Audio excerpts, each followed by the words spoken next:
السلام عليكم ورحمة الله حامدا ومصليا ومسلما أما بعد فأعوذ بالله من الشيطان الرجيم بسم الله الرحمن الرحيم مثل الذين ينفقون أموالهم في سبيل الله كمثل حبة أنبتت 7 سنابل في كل سنبلة 100 حبة إلى آخر الآية فقال رسول الله صلى الله عليه وسلم ارحموا من في الأرض يرحمكم من في السماء সদাকাল্লাহুল আযীম ওয়া সাদাকা রাসূলুহুন নবিয়্যুল কারীম।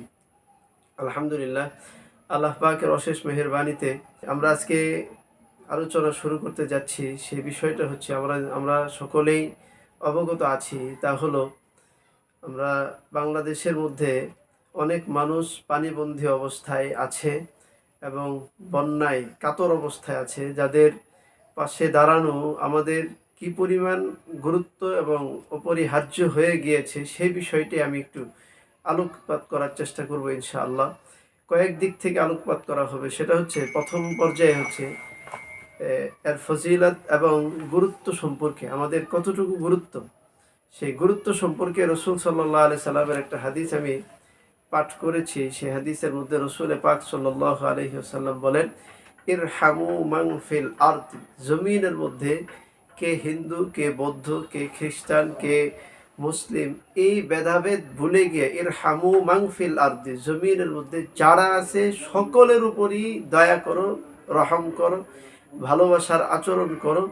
ইয়ারহামকুম মান ফিস সামা, আসমানের মধ্যে যিনি আছেন তিনি তোমাদের উপর দয়া করবেন, রহম করবেন। তো যেহেতু রসুল পাক সাল্লাল্লাহু আলাইহি সাল্লাম বলেছেন যে জমিনের মধ্যে যারাই আছে তাদের উপরই যদি রহম করা হয় তাহলে আল্লাহ তাআলা রহম করবেন।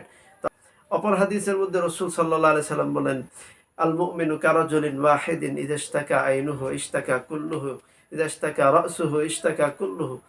প্রত্যেকটা মুমিন, সারা পৃথিবীর মধ্যে যত মুমিন আছে সকল মুমিন একটা বডির মতো, একটা শরীরের মতো।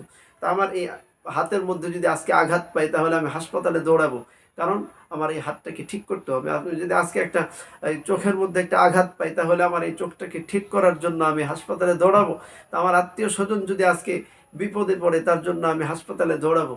তো অনুরূপভাবে রসুল পাক সাল্লাল্লাহু আলাইহি সাল্লাম বলতেছেন যে দুনিয়ার মধ্যে যে কোনো জায়গায়, যে কোনো স্থানে যখন একজন মুমিন বিপদগ্রস্ত হবে তখন তার জন্য অপর মুমিনের করণীয় হচ্ছে তার নিজের বিপদের জন্য যেরকম সে ঝাঁপিয়ে পড়ে, অপর বিপদের জন্য তাকে সেভাবেই ঝাঁপিয়ে পড়তে হবে। এটা মুমিনের কর্তব্য, একজন মুমিন হিসাবে আমাদের দায়িত্ব, আমাদের করণীয়, এটা আমাদের করতেই হবে। এটা আমার ইমানের দাবি। আজকে যারা বিপদগ্রস্ত আছেন তাদেরকে পাশে দাঁড়ানো, তাদের জন্য সহযোগিতা করা, তাদের হাতকে শক্তিশালী করা এবং তাদের জন্য সহমর্মী হওয়া, এটা আমার ইমানের দাবি। অপরদিকে আল্লাহ তাআলা সূরা বাকারার 261 নম্বর আয়াতে আল্লাহ তাআলা